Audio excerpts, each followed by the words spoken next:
Magandang araw sa iyo, kaibigan. Ako nga pala si Nads. Halika at samahan mo akong pagnilayan ang salita ng Diyos dito sa Landas ng Pag-asa.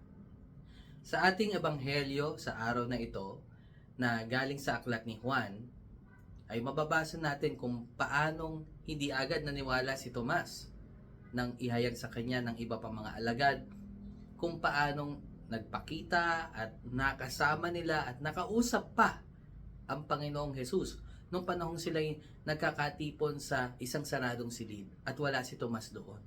Ang sabi ni Tomas, kailangan siya mismo ang makakita kay Jesus bago siya tuluyang maniwala. Isang hiling na iginawad naman ng Panginoon sa kanya nang siya nga ay muling nagpakita sa kanilang lahat. At doon na siya tuluyang nanampalataya sa Panginoon. Hindi ba minsan katulad tayo ni Tomas? Aminin man natin o hindi. Kapatid, ngayon iniimbitahan kitang balikan ang iyong karanasan. Meron bang mga pagkakataon sa buhay mo na ang puso mo ay nabalot din ng duda? Na ang iyong isip ay puno ng mga katanungan? Kung mabuti ang Diyos, bakit niya hinayaang mangyari ito sa akin? Kung mapagmahal ang Diyos, bakit niya hinayaang magkaganito ang aking pamilya? Kapag ba umasa ako at magdasal sa Panginoon, sigurado na siya ba ay tutulong at aagapay sa akin? Minsan ganyan tayo.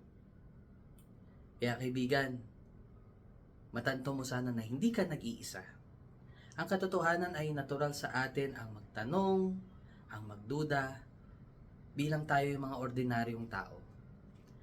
Limitado ang ating kakayanan na unawain ang lahat ng bagay tungkol sa buhay, lahat ng bagay tungkol sa Diyos. Hindi sapat ang ating talino, gaano man kalawak ang ating nalalaman para maintindihan kung bakit tayo dumadaan sa ating mga pinagdaraanan sa buhay at ang mga plano at kalooban ng Diyos para sa atin. Wala na ba tayong pag-asa? Mali. Meron pang pag-asa sapagkat narito ang isa pang katotohanan, kaibigan. Alam ng Diyos na tayo ay ganyan. Na ganito tayo. At hindi niya tayo inoobligahan at inaasahang maintindihan ng lahat. Siguro man lang kahit sa umpisa.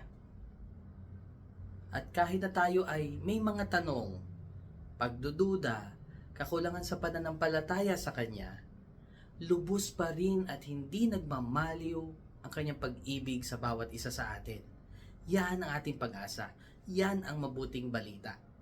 Maaari tayong umasa sa Diyos sa kabila ng limitasyon natin sa pag-uunawa ng mga bagay-bagay.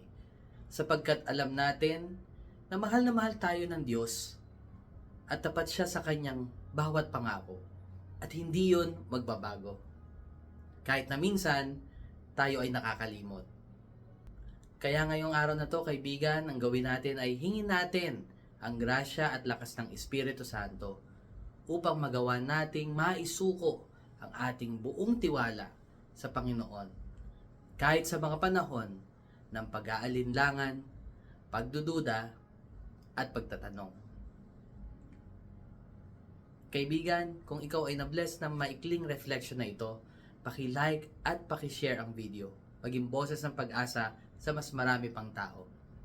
Muli ito po si Nads na nagsasabing, sa pagninilay sa pagbasa, may makukuha tayong pag-asa. God bless!